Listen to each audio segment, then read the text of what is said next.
Hello guys, my name is Vilo and this is my first ever tutorial on this channel for my very own design of a Slimeblock elevator. Now this design is special to me because the platform on the bottom is very large. Of course it has a little hump in the middle, but that's pretty necessary for this. And it is able to have a shaft. Most elevators either needed to have unmovable blocks on the side, but as you can see, this is a coal block, and it doesn't need to be an unmovable block in order for it to be an elevator. Now, if we click that button, then it goes up all the way, and even if I stand on the side here, the top of the thing is going to stop it, but it's also not going to push me down to the bottom. I made this with the goal of making it multiplayer safe and Nether safe. For example, if something happens with the server and you get knocked down to the bottom here, you can see there's some cobwebs, and the only discrepancy is that one block, which is necessary to stop the elevator from going all the way down.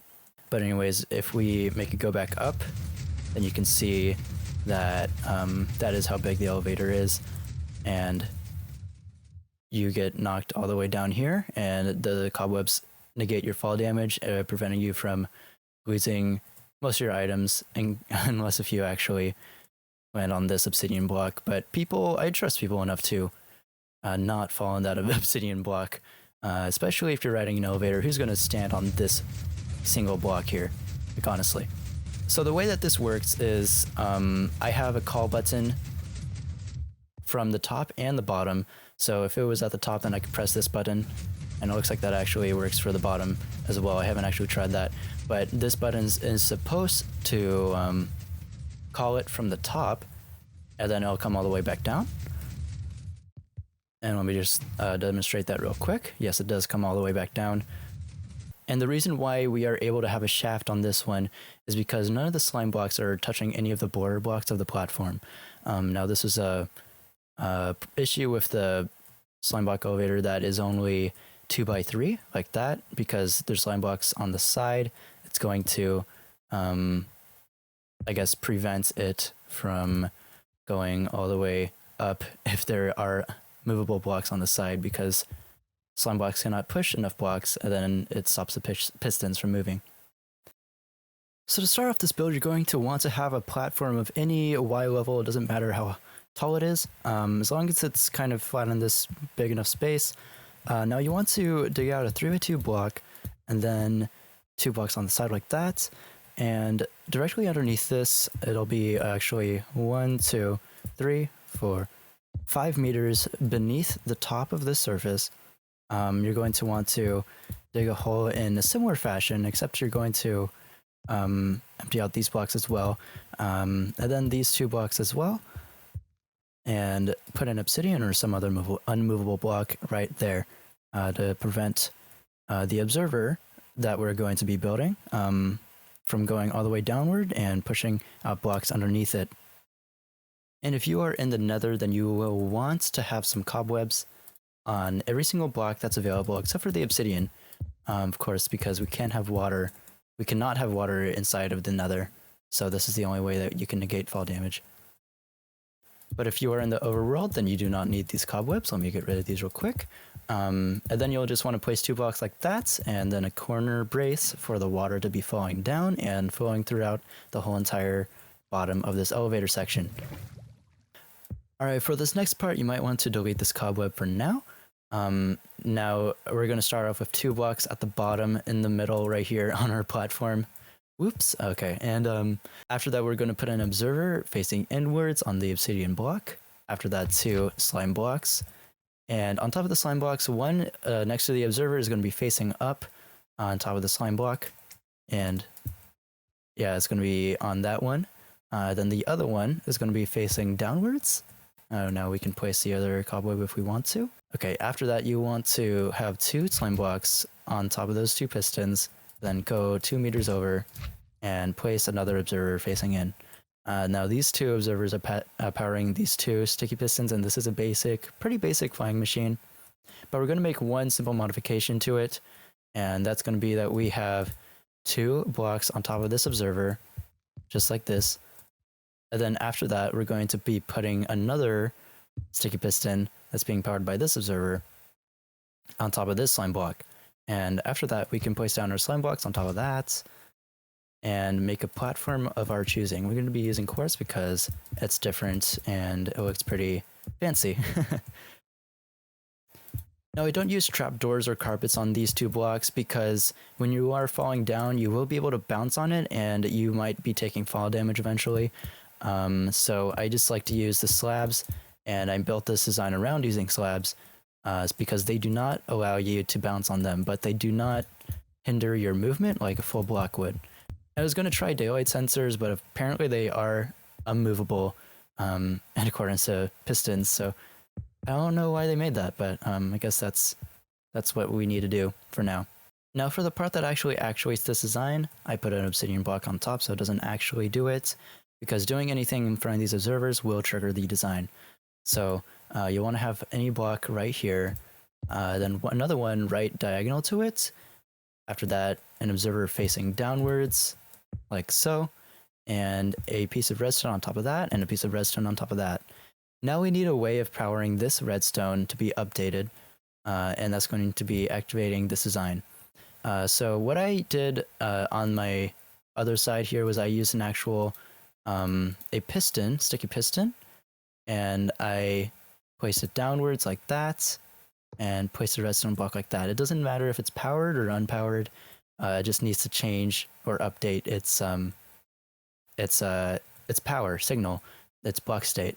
So once we have that, we can have a block right here, and we can put a button like so. And let's go ahead and test the result. It goes all the way up, and then it gets stopped. And let's see if I can make it go back down easily. Yes, I can. Okay, so now that we have the bottom done, let's go ahead and move to the top. Okay, for the next part, I did make a temporary shaft just to make it a little bit simpler.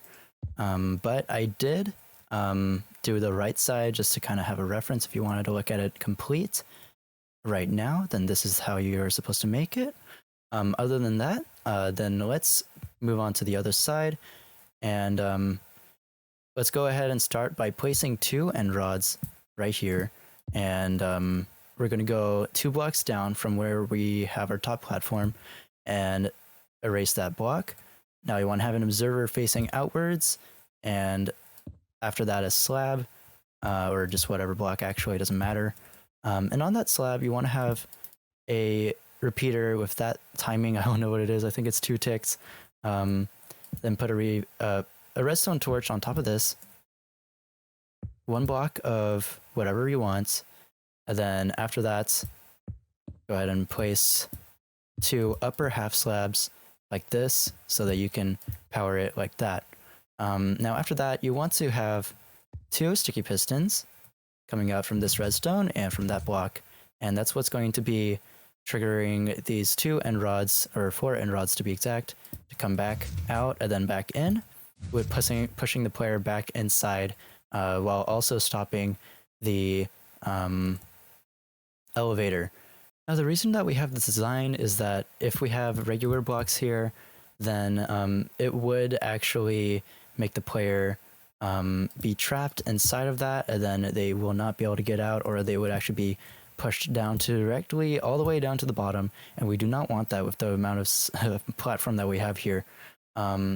So we want to have a sort of transparent block, but also a block that is able to be pushed in by the pistons, and also stop the pistons at the bottom, or the whole entire slime machine, from working.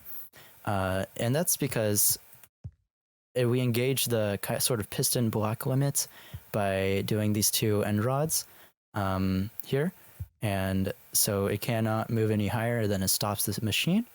And then once we activate it, it can go back down, but it also pushes the players back inside so that they cannot fall to the bottom.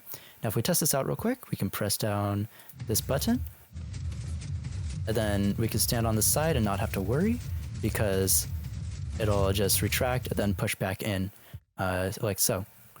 However, the one detriment is that you cannot have blocks on the side, because the player will not be able to be out of this actual design, because if they get pushed into the end rod, they will not be able to escape unless if there's like a glass pane like this, because there is enough space for a player to fit through here. They can just walk to the side and then be able to walk out, and it's completely fine. But if you want to have solid blocks, then I recommend not having end rods here, or deleting the ones on top of them, and it should be fine. Now, in order to activate it to go all the way back down, we just need to update this observer. Let's actually make it go all the way down again. But the way that I did that on this design is, well, you can do it in many different ways, but I like to have my own way of doing it, and it's pretty simple. So all you need, actually, I will need the observers. So all you need is a stone block, a button on that, and redstone observers facing downwards and being updated by each other. And that should be all you need. And then one piece of redstone on top of this observer. And doing that will trigger all these observers, updating this observer, updating the other observer that's on the slime machine that we have right here. And I'll demonstrate that real quick. And as you can see, it's mostly seamless. And there we go. So there you have it. That's the basic redstone elevator. However, if you want to make call buttons to go all the way back to the bottom or the top, you will want to have another extra button like this. And I actually, I didn't need 2 buttons at the bottom. You don't need 2 buttons at the bottom, but I just like having the 2 just to make it a little bit clear that you can call the elevator and it'll be fine. So anyways, this button actually activates both of the pistons on the bottom, which just trigger these redstone blocks. But anyways, the way that it's actually powered, the way that it goes all the way to the top is just by using the upper half slab trick, making it go up like a little staircase here. And I use a repeater in this fashion to make it able to be going a lot farther. And you can go all the way back up here and then trigger this observer to go be pushed back from this redstone torch. Like if I delete this redstone torch, then you can see the observer is moved in position, and then it goes right back there. But that actually updates the block, and then it triggers the observer as well. So you have a lot of different ways that you can actually trigger the top portion of this elevator. For the one that goes down, the most efficient method I have seen, instead of maybe even like a dropper that might work too, is using this button, same fashion, same style, except it actually pushes this redstone block down, powering this redstone that triggers this redstone torch, and it goes downwards in that fashion. And I make it go all the way across so that it can trigger it from this side. And I didn't think that this would work, but if you see, if we power this thing, then it actually does make an update to the redstone dust, because it does change direction right here. And if I delete that, then you can see it does go all the way back up. And that automatically happens with the push of a button. It gets activated, then gets deactivated. But anyways, an easy way for you to build it so that it goes all the way down is to just have redstone here, torch here, block here, redstone here, and torch here, etc. And so once you activate this redstone, let's see if I can do that right here, then you can see it gets traveled all the way down, and you can repeat that. Alright guys, if you like the video, please leave a like. If you want to subscribe, do that. My name is Vilo. This has been my first tutorial ever on my channel. And if you want more, please let me know down in the comments down below, and I'll be sure to do that. And I'll see you guys next time.